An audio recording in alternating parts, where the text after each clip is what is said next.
السلام علیکم ورحمۃ اللہ وبرکاتہ۔ ایک چھوٹی سی ویڈیو آج آپ کے ساتھ شیئر کرنا چاہتا ہوں۔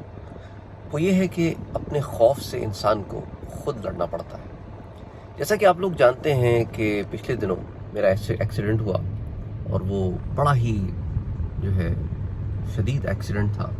اور آپ میں سے کچھ لوگوں نے پوچھا کہ سر گاڑی کا کیا ہوا؟ اس وقت میں نے بتایا تھا کہ وہ انڈر انویسٹیگیشن تھی، اور اس کے بعد انہوں نے یہی ڈیسائیڈ کیا کہ گاڑی اس قابل ہی نہیں ہے کہ اس کو بنا کے دوبارہ استعمال کیا جائے، تو گاڑی ختم ہو گئی۔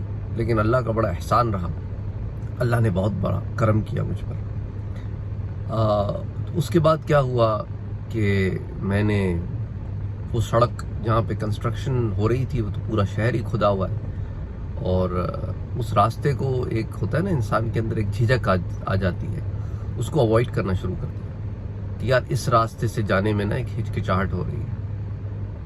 حالانکہ وہ راستہ تھا جو میں پچھلے 20 سال سے استعمال کر رہا تھا، کوئی نیا راستہ نہیں تھا وہ، لیکن چونکہ کنسٹرکشن کی وجہ سے اس میں اتنی چینجز ہو گئی تھیں، اس کی وجہ سے وہ حادثہ ہو گیا۔ بہرحال تو لیکن میں نے کہا کہ یار آخر کب تک انسان کو اپنی اس ہچکچاہٹ کو، اپنے اس خوف کو خود ہی نکالنا ہوگا، کوئی آ کے تو نکالے گا نہیں۔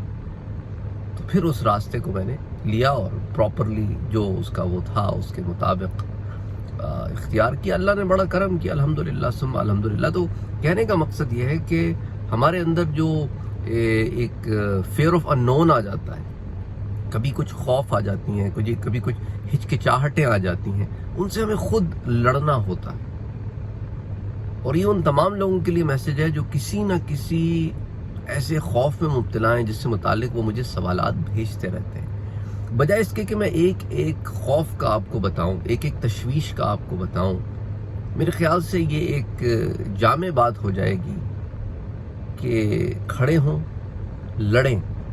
لڑنے کا مطلب یہ نہیں ہوتا کہ آپ نے ہتھیار لے کے دوسرے کے اوپر برس پڑنا ہے۔ طریقے سے، حکمت سے۔